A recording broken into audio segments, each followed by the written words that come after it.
거기 누구세요? 혜순이 현관문 앞에 있는 낯선 남자에게 경계하듯 물었습니다. 엄마, 모자를 벗은 남자의 목소리가 떨리며 공기를 찢었습니다. 이럴 수가. 너 민준이니? 죽은 줄 알았던 아들이 살아있던 것입니다. 혜순의 다리에서 힘이 빠지며 그 자리에 주저앉았습니다. 엄마, 저 살아있어요. 민주는 떨리는 목소리로 말했습니다. 그제서야 혜순의 눈물이 폭포수처럼 쏟아졌습니다. 민주는 고개를 숙인 채 흐느꼈습니다.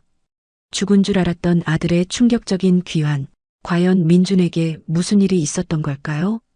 청취하시면서 마음에 드시면 구독과 좋아요 부탁드려요. 그럼 이야기 속으로 떠나보실까요?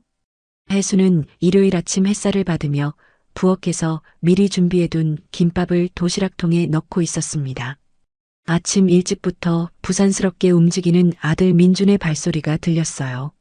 등산복을 갖춰 입은 민준이 부엌으로 들어왔습니다. 엄마, 저 북한산 다녀올게요. 혜수는 미소를 지으며 고개를 끄덕였어요. 요즘 민준이 갑자기 등산에 관심을 보이는 것이 의아했지만 건강을 위해서라면 좋은 일이라고 생각했습니다. 아침은 먹고 가야지. 괜찮아요. 어제 말씀드린 대로 도시락만 챙겨갈게요. 혜수는 준비해둔 김밥 도시락을 건넸습니다. 국민연금과 남편이 남긴 적은 유산으로 살아가는 혜순에게 아들 민주는 전부였어요. 며느리 유진이 들어온 지 1년, 셋이서 작은 아파트에서 살고 있었습니다. 민주는 중소기업 사무직으로 성실하게 일했고 유진은 제약회사 연구원으로 일하며 가정을 꾸려나갔어요. 도시락 여기 있다. 조심히 다녀와. 네, 걱정 마세요. 민주는 환하게 웃으며 집을 나섰습니다. 그 모습을 바라보는 혜순의 얼굴에 잠시 그림자가 드리웠어요. 최근 두세 달 전부터 민준이 주말마다 등산을 다닌다고 했지만 원래 등산에 관심이 없던 아들이 갑자기 산에 오르내리는 것이 이상했습니다. 하지만 혜수는 그저 스트레스 해소법을 찾은 것이라 생각했어요. 오후가 되자 집에 있던 유진이 방에서 나왔습니다. 긴 머리를 하나로 묶은 유진은 피곤해 보였어요. 어머님, 민준 오빠 아직 안 돌아왔나요? 아직? 북한산이 크니까 늦겠지. 유진은 조용히 고개를 끄덕이고 주방으로 향했습니다. 혜수는 저녁을 준비하며 시계를 자주 확인했어요. 해가 저물기 시작했지만 민주는 돌아오지 않았습니다. 저녁 식사 시간이 지나고 밤이 깊어갔어요. 혜순의 가슴이 점점 조여들었습니다.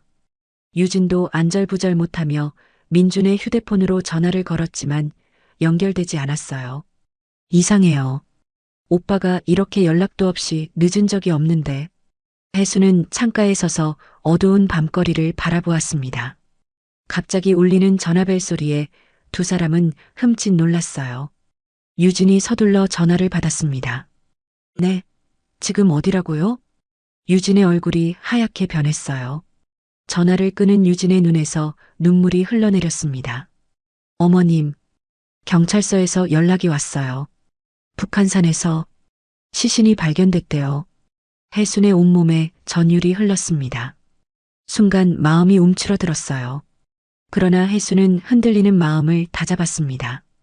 우리 민준이 아닐 수도 있잖아. 하지만 혜순의 목소리는 떨리고 있었어요. 경찰서로 향하는 택시 안에서 유진은 계속 울었습니다. 혜순은 울지 않았어요. 울 수가 없었습니다. 가슴 한구석이 얼어붙은 것 같았어요. 경찰서에 도착하자 형사가 두 사람을 조용한 방으로 안내했습니다. 형사의 표정은 무거웠어요. 죄송합니다만 신원 확인을 부탁드려야 할 것 같습니다. 유진이 먼저 들어갔습니다. 혜수는 밖에서 기다렸어요. 몇 분 후 흐느끼며 나온 유진의 모습에 혜순의 다리에 힘이 빠졌습니다. 민준 오빠가 맞아요. 혜수는 그 자리에 주저앉았어요. 숨을 쉴 수 없었습니다. 가슴이 찢어지는 것 같았어요. 형사가 다가와 상황을 설명했습니다. 북한산 암벽 구간에서 발을 헛디딘 것으로 보입니다. 추락사로 추정됩니다. 혜수는 믿을 수 없었어요. 민준이 암벽 등반을 할 만큼 등산 실력이 있었나? 의문이 들었지만 충격으로 생각이 정리되지 않았습니다. 장례식은 빠르게 진행되었어요. 시신이 암벽에서 떨어져 얼굴을 제대로 알아보기 어려운 상태였다고 했습니다. 장례 지도사는 시신 상태가 좋지 않아 빠른 화장을 권했어요. 혜수는 멍한 상태로 모든 과정을 지켜보았습니다. 장례식장에서 혜수는 유진을 물끄러미 바라보았어요. 유진은 슬퍼했지만 생각보다 침착해 보였습니다. 물론 사람마다 슬픔을 표현하는 방식은 다르겠지만 어딘가 이상했어요. 어머님 괜찮으세요? 혜수는 고개를 끄덕였습니다. 하지만 마음속에는 작은 의문이 싹트기 시작했어요. 이상한 점들이 하나둘씩 떠올랐습니다. 민준이 갑자기 등산에 관심을 보인 것, 시신의 상태, 그리고 유진의 태도까지. 며칠 후 혜수는 민준의 물건을 정리하고 있었습니다. 신발장 문을 열자 한쪽 구석에 민준의 등산화가 그대로 놓여 있었어요. 혜수는 잠시 걸음을 멈추고 등산화를 바라보았습니다. 뭘 신고 산에 갔을까? 혜순의 눈에 의문이 스쳐 지나갔어요. 가슴이 답답했습니다. 그날 밤 혜수는 잠을 이루지 못했습니다. 창밖으로 보이는 달빛이 차갑게 느껴졌어요. 눈물이 뺨을 타고 흘러내렸습니다. 우리 민준이에게 무슨 일이 있었던 거지? 머릿속에는 끊임없이 의문이 맴돌았습니다. 장례를 마친 지 일주일이 지났습니다. 혜수는 무거운 발걸음으로 은행을 찾았어요. 민준의 통장을 정리하기 위해서였습니다. 행원은 공손하게 민준의 통장 내역을 보여주었어요. 혜순의 눈이 커졌습니다. 죽기 일주일 전 민준이 통장에서 500만 원을 인출한 기록이 있었어요. 이렇게 큰 돈을 왜? 혜순의 목소리가 떨렸습니다. 행원은 안타까운 표정으로 고개를 저었어요. 혜수는 무언가 이상하다고 느꼈지만 자세한 내용은 알 수 없었습니다. 집으로 돌아오는 길 머릿속이 복잡했어요. 민준이 500만 원을 어디에 썼는지 전혀 기억이 나지 않았습니다. 특별한 지출이 있었다는 이야기도 듣지 못했어요. 집 현관문 앞에 낯선 남자가 서 있었습니다. 박혜수님 되시나요? 안녕하세요. 저는 민준 씨의 보험을 담당한 박상우라고 합니다. 혜수는 눈을 깜빡였어요. 보험? 민준이 무슨 보험에 가입했다는 말인가요? 혜수는 남자를 거실로 안내했습니다. 박상우는 서류 가방에서 몇 장의 서류를 꺼냈어요. 정민준 씨가 6개월 전에 가입하신 생명보험 관련 서류입니다. 수익자가 부인 최유진 씨로 되어 있습니다. 혜순의 귀가 윙윙거렸어요. 6개월 전 민준이 그런 이야기를 한 적이 없었습니다. 박상우는 차분한 목소리로 계속 설명했어요. 보험금은 총 8억 원입니다. 필요한 서류를 준비하시면 빠르게 처리해 드리겠습니다. 혜순의 가슴이 철렁 내려앉았습니다. 8억 원이라니. 손가락이 떨렸어요. 무언가 매우 이상했습니다. 제 아들이 왜 그런 보험에 들었는지 전혀 몰랐어요. 박상우는 고개를 끄덕였습니다. 그의 눈빛이 복잡했어요. 아, 그렇군요. 최유진 씨가 가입을 권유하셨다고 들었는데 혜순의 심장이 빠르게 뛰었습니다. 유진이 민준에게 생명보험 가입을 권했다고? 모든 것이 갑자기 의심스러웠어요. 박상우가 떠난 후 혜순은 거실 소파에 주저앉았습니다. 머릿속이 복잡했어요. 저녁 무렵 유진이 직장에서 돌아왔습니다. 혜순은 조용히 물었어요. 유진아, 민준이가 생명보험에 가입한 걸 알고 있었니? 유진의 얼굴이 순간 굳었습니다. 하지만 빠르게 표정을 정리했어요. 네, 알고 있었어요. 제가 권했어요. 요즘 세상이 워낙 불안정하니까요. 혜수는 유진의 눈을 똑바로 바라보았습니다. 유진의 눈동자가 흔들렸어요. 뭔가 숨기는 것 같았습니다. 수익자가 너로만 되어 있더구나. 어머님도 넣으려고 했는데 민준 오빠가 저만 넣자고 했어요. 나중에 변경하려고 했었는데 유진의 목소리가 점점 작아졌어요. 혜수는 아무 말도 하지 않았습니다. 그저 묵묵히 유진을 바라보았어요. 혜순의 시선을 견디지 못한 유진은 자리를 피했습니다. 그날 밤 혜수는 잠을 이루지 못했어요. 창문으로 비치는 달빛이 차갑게 느껴졌습니다. 민준의 방에 들어가 또 한 번 구석구석을 살펴보았어요. 옷장 깊숙한 곳에서 민준의 결혼 반지를 발견했습니다. 심장이 쿵 내려앉는 느낌이었어요. 왜 집에 결혼 반지가 있는 걸까요? 다음 날 아침 혜수는 일찍 일어나 전화를 걸었습니다. 오랜 친구 박선자였어요. 박선자는 전직 간호사로 혜순의 가장 오랜 친구였습니다. 선자야, 좀 만나자. 의논할 일이 있어. 2시간 후 혜수는 동네 카페에서 박선자를 만났어요. 박선자는 항상 냉철한 판단력으로 혜순에게 조언을 해주던 친구였습니다. 혜수는 모든 상황을 자세히 설명했어요. 민준의 등산화가 집에 있었다는 것, 500만 원 인출 기록, 생명보험 가입, 그리고 결혼 반지까지. 이상하지 않아? 뭔가 큰 문제가 있는 것 같아. 박선자는 잠시 생각에 잠겼습니다. 그녀의 눈빛이 날카로워졌어요. 너 혹시 며느리가 다른 남자와 짜고 민준이를?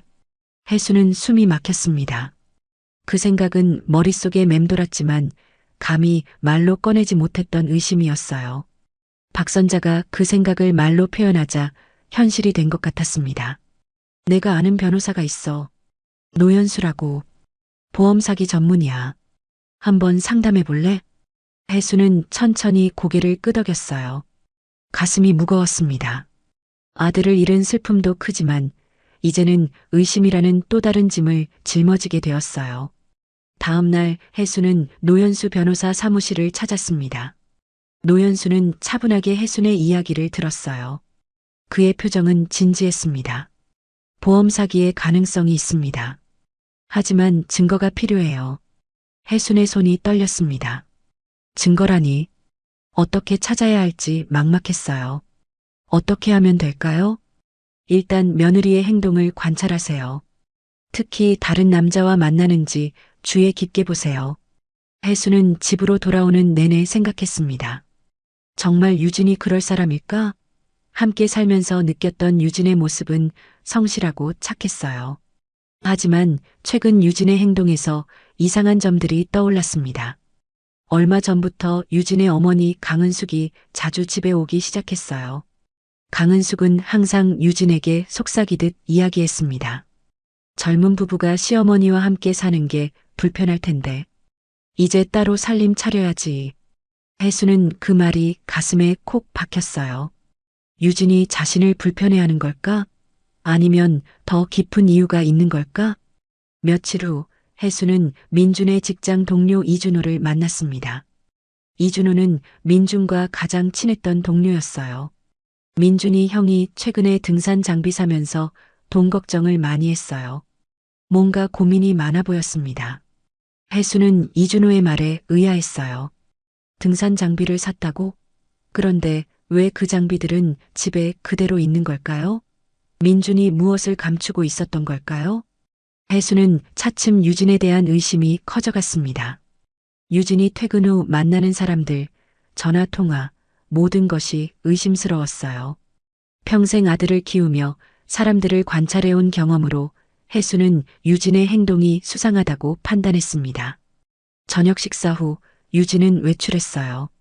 혜수는 몰래 뒤를 따랐습니다. 유진은 동네 카페로 향했어요. 그곳에서 한 남자를 만났습니다.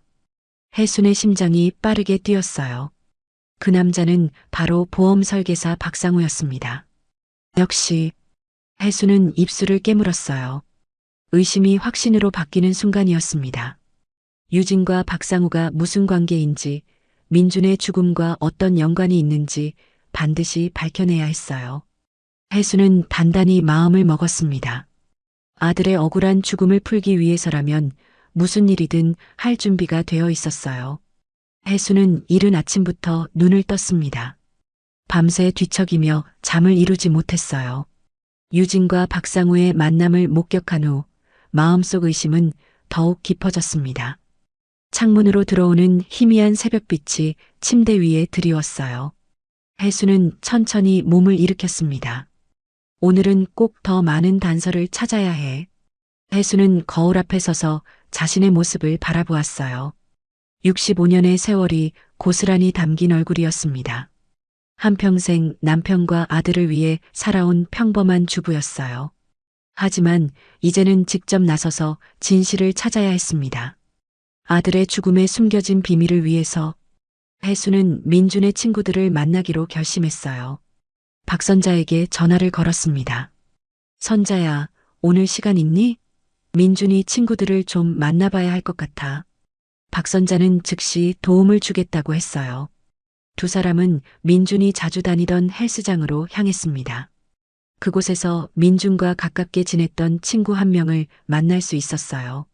민준이 형이 등산 시작한 거 솔직히 다들 의아해했어요. 갑자기 북한산 가겠다고 장비 사고 그러더니 혜수는 더 많은 이야기를 듣기 위해 조심스럽게 질문했어요. 혹시 민준이가 특별히 다른 고민을 이야기한 적 있나요? 민준의 친구는 잠시 생각하더니 말했습니다. 한 번은 술 마시면서 많이 울었어요. 집 대출 이자가 올라서 힘들다고. 아내분이 아이를 원하는데 여유가 없어서 스트레스 받는다고 했어요. 혜순의 가슴이 아팠습니다. 아들이 그런 고민을 하고 있었는데 자신은 전혀 몰랐어요. 민주는 항상 웃는 얼굴로 괜찮다고 했었습니다. 헬스장을 나온 후 혜수는 박선자와 함께 보험회사로 향했어요. 민준의 보험 계약서를 자세히 살펴보고 싶었습니다. 박선자의 도움으로 민준의 어머니라는 신분으로 계약 내용을 확인할 수 있었어요. 이 보험은 사망 후 즉시 보험금이 지급되는 특약이 있네요. 보통은 조사 기간이 있는데 담당자의 설명에 혜순의 등골이 오싹해졌습니다. 누군가 빠르게 보험금을 받으려고 계획한 것처럼 느껴졌어요. 게다가 계약 체결 당시 서류를 살펴보니 민준의 서명이 어딘가 어색했습니다. 평소 민준의 글씨체와 달랐어요. 이 서명, 민준이 글씨가 아닌 것 같아. 혜수는 작게 중얼거렸습니다.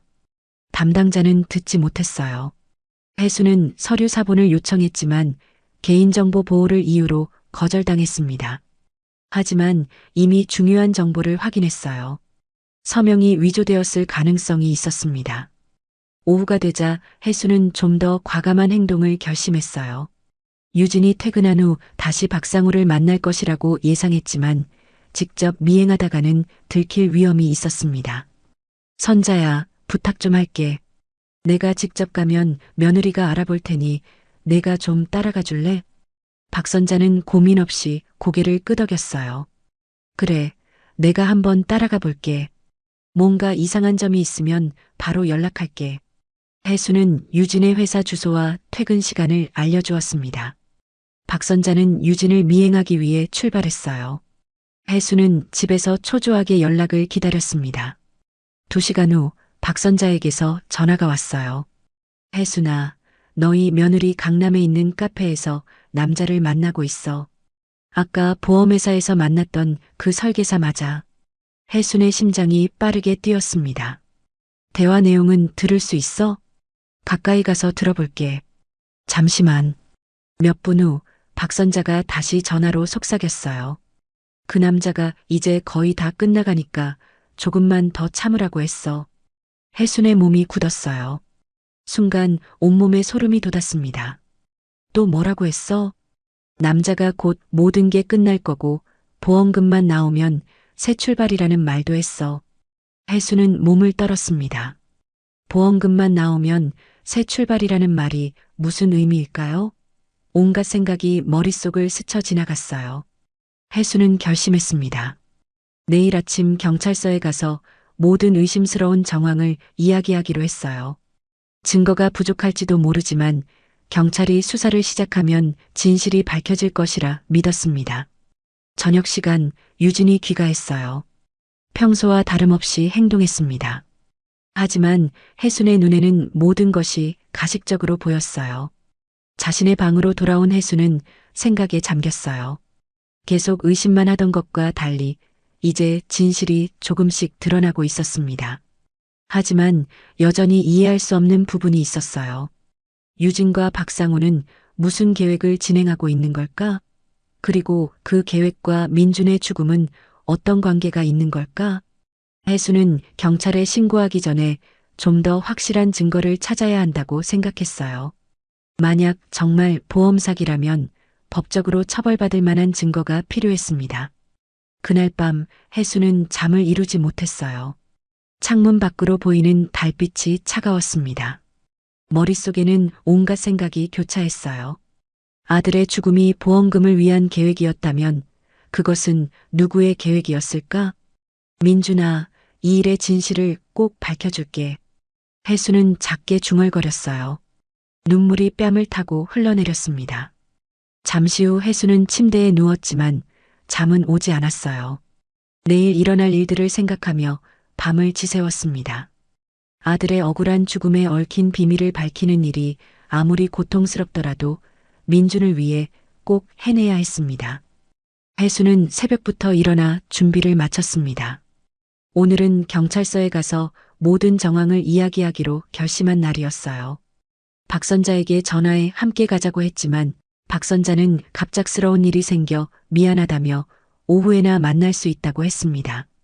혜수는 혼자 가기로 마음을 먹었어요. 유진은 이미 일찍 출근했다고 했습니다. 혜수는 가방에 증거가 될 만한 메모들을 챙겼어요. 현관문을 열려는 순간 누군가 문 앞에 서 있었습니다. 혜수는 깜짝 놀라 뒤로 물러섰어요. 모자를 깊게 눌러 쓴 마른 남자였습니다. 키는 민준과 비슷했지만 얼굴을 제대로 볼 수 없었어요. 누구세요? 혜순이 경계하며 물었습니다. 그러자 남자가 천천히 모자를 벗었어요. 삭발한 머리에 수척한 얼굴이 드러났습니다. 하지만 그 눈빛은 너무나 익숙했어요. 순간 혜순의 심장이 멈추는 것 같았습니다. 숨이 막혔어요. 그 사람은 민준이었습니다. 엄마. 민준의 목소리가 떨렸어요. 혜수는 말을 잇지 못했습니다. 온몸에 힘이 빠져나가는 느낌이었어요. 다리가 후들거렸습니다. 눈앞이 하얗게 변했어요. 엄마, 미안해요. 죽은 척해서. 혜수는 그 자리에 주저앉았습니다. 65년을 살아오면서 이런 충격은 처음이었어요. 아들이 죽었다고 생각하고 슬퍼하고 있었는데 그 아들이 문 앞에 살아서 서 있었습니다. 말도 안 되는 일이었어요. 민주는 어머니를 부축해 거실 소파로 데려갔습니다. 혜순의 얼굴은 하얗게 변해 있었어요. 민주는 물을 가져다 드렸습니다. 혜순은 천천히 정신을 차렸어요. 그리고 떨리는 손으로 민준의 얼굴을 만졌습니다. 정말 우리 민준이 맞니? 혜순의 목소리가 떨렸어요. 민준은 고개를 끄덕였습니다.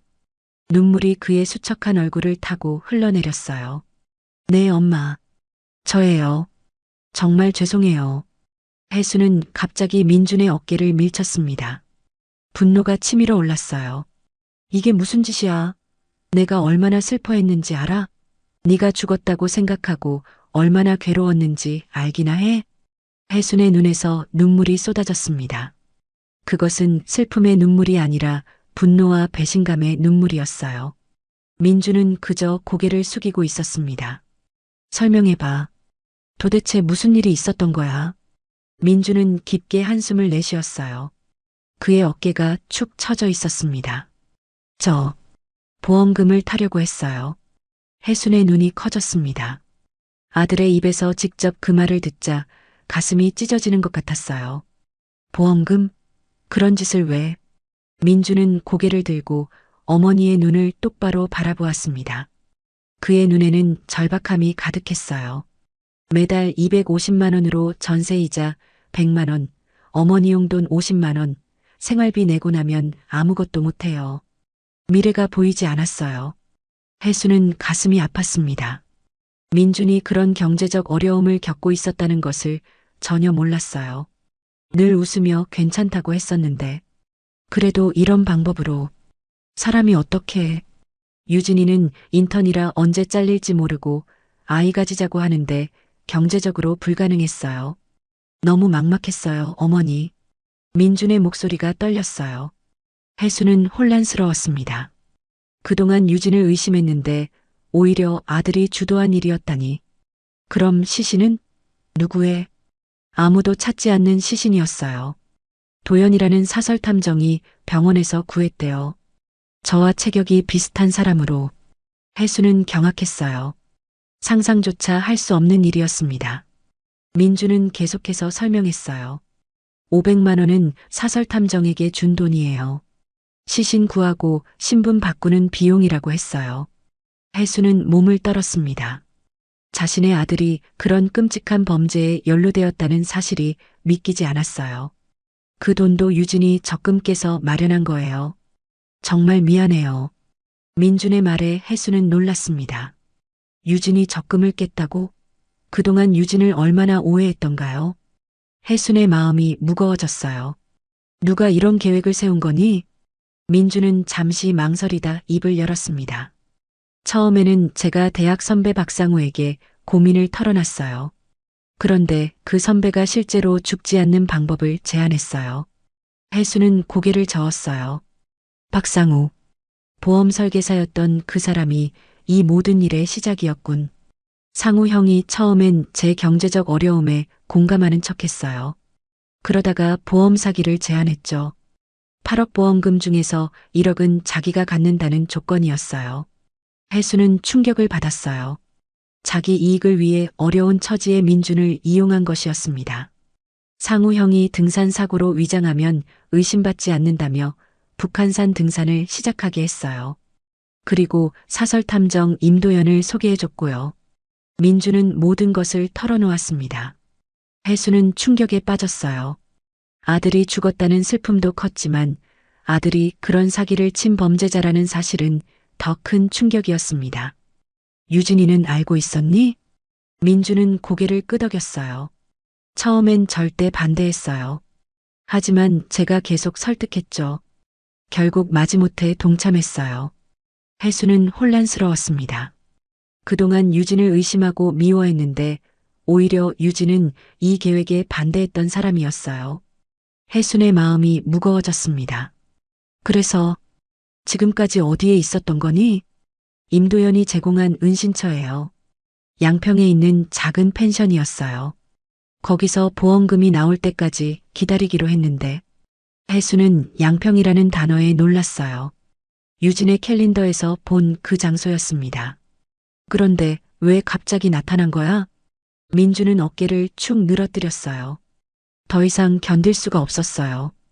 양심의 가책도 들고 무엇보다 엄마가 얼마나 슬퍼할지 생각하니 너무 괴로웠어요.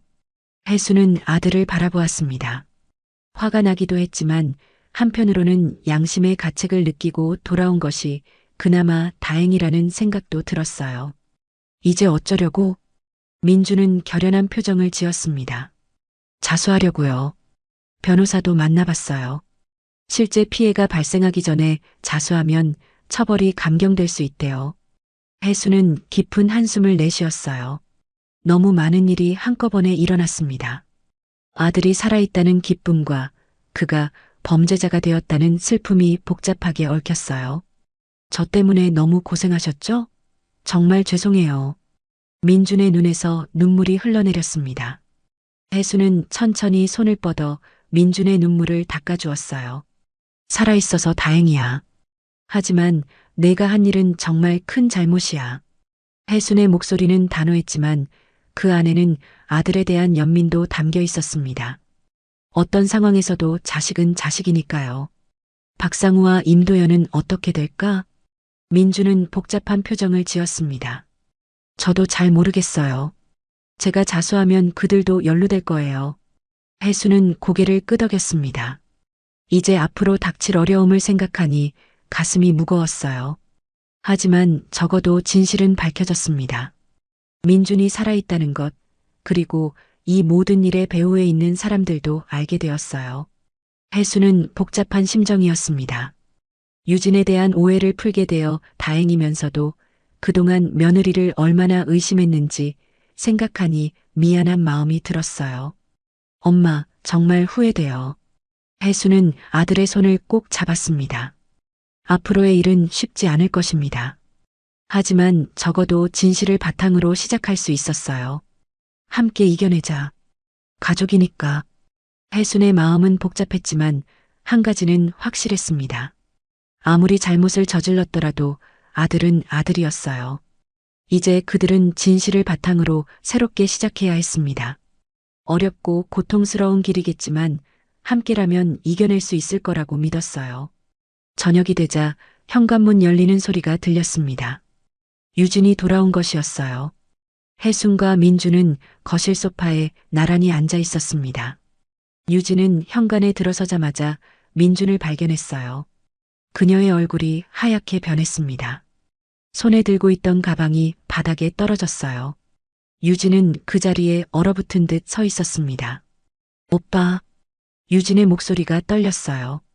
그녀의 눈에서 눈물이 흘러내렸습니다. 민주는 천천히 일어나 유진에게 다가갔어요.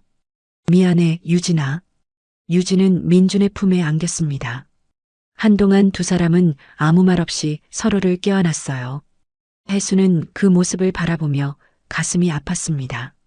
그동안 며느리를 얼마나 오해했는지 생각하니 미안한 마음이 들었어요. 유진아, 앉아서 이야기하자. 혜순의 목소리는 부드러웠습니다. 유진은 민준과 함께 혜순 앞에 앉았어요. 그녀의 눈은 붉게 충혈되어 있었습니다. 어머님, 정말 죄송해요. 이런 일에 동참해서. 혜순은 고개를 저었어요. 그동안의 오해가 마음에 걸렸습니다. 아니야. 내가 오히려 미안하구나. 너를 의심해서. 유진의 눈에 놀라움이 비쳤어요. 혜수는 조용히 설명했습니다. 민준이 사라진 후 자신이 어떻게 유진을 의심했는지, 심지어 박상우와의 만남을 미행했던 일까지 모두 털어놓았어요. 유진은 고개를 숙였습니다. 이해해요, 어머님. 제가 그 입장이어도 의심했을 거예요. 세 사람은 오랜 시간 이야기를 나누었습니다. 민준의 경제적 어려움, 유진의 불안정한 직장, 그들이 꿈꾸던 미래와 아이에 대한 희망까지. 혜수는 그동안 아들 부부의 고민을 전혀 몰랐다는 사실에 마음이 아팠어요. 왜 나한테 말하지 않았니? 내가 도울 수 있었을 텐데. 민주는 쓴웃음을 지었습니다. 더 부담드리고 싶지 않았어요. 이미 저희 때문에 힘드신데. 혜순의 눈에 눈물이 고였어요. 자식이 부모를 생각하는 마음이 고맙기도 했지만 그것 때문에 이런 큰 실수를 했다는 것이 안타까웠습니다. 다음 날 아침 혜수는 박선자에게 연락했어요. 모든 상황을 설명하고 변호사를 소개받았습니다. 노현수 변호사와의 상담을 통해 가족은 민준이 자수하기로 결정했어요. 실제 보험금이 지급되지 않았고 자발적으로 자수한다면 정상 참작의 여지가 있습니다. 노현수의 설명에 세 사람은 조금이나마 안도했습니다. 물론 처벌은 피할 수 없겠지만 최대한 가벼운 형벌을 받길 바랐어요. 자수 과정은 생각보다 복잡했습니다. 민준의 진술을 바탕으로 박상우와 임도연도 체포되었어요. 혜수는 법원 청사 앞에서 기다리며 마음을 졸였습니다. 손가락이 떨려왔어요. 이런 상황을 꿈에도 생각해 본 적이 없었습니다. 재판은 3개월 동안 진행되었어요. 마침내 판결이 나왔습니다. 민주는 보험 사기 미수로 집행유예 2년을 선고받았어요. 유진은 공범이지만 소극적 참여가 인정되어 벌금형에 그쳤습니다. 박상우는 업무상 배임으로 1년 6개월 실형, 임도연은 신원 조작 및 사체 손괴로 2년 6개월 실형을 선고받았어요. 재판이 끝난 후 세 사람은 조용히 앞으로의 계획을 세웠습니다. 서울에서의 생활은 더 이상 불가능했어요. 사람들의 시선과 평판을 생각하면 새 출발이 필요했습니다. 고향으로 돌아갈까 해. 혜순의 제안에 민준과 유진은 고개를 끄덕였습니다. 혜순의 고향인 전주는 그들에게 새로운 시작을 할 수 있는 장소였어요. 낯선 환경이지만 적어도 가족이 함께할 수 있었습니다. 이사 준비는 빠르게 진행되었어요. 작은 아파트를 정리하고 필요한 물건만 챙겼습니다. 오랜 추억이 담긴 집을 떠나는 것은 쉽지 않았지만 모두의 마음속에는 새로운 시작에 대한 기대가 있었어요. 전주에 도착한 첫날 혜수는 오래된 친구들을 만났습니다. 그들은 혜순의 상황을 이해해 주었어요. 민주는 지역사회복지관에서 자원봉사를 시작했습니다. 자신의 잘못을 속죄하는 마음으로 시작한 일이었지만 점차 그것이 새로운 의미를 갖게 되었어요. 유진은 전주의 작은 병원에 취업했습니다. 서울의 큰 제약회사보다 작은 곳이었지만 안정적인 직장이었어요. 해가 지날수록 가족의 상처는 조금씩 아물어갔습니다. 어느 가을 저녁 세 사람은 마당에 앉아 별을 보며 이야기를 나누었어요. 가끔은 그때로 돌아가고 싶어요. 모든 걸 다르게 할 수 있다면. 민준의 목소리에는 여전히 후회가 묻어 있었습니다. 혜수는 아들의 손을 꼭 잡았어요. 과거는 바꿀 수 없어. 하지만 지금부터는 다르게 살 수 있지.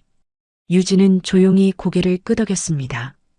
그녀의 얼굴에는 평온함이 깃들어 있었어요. 저희가 어리석었어요.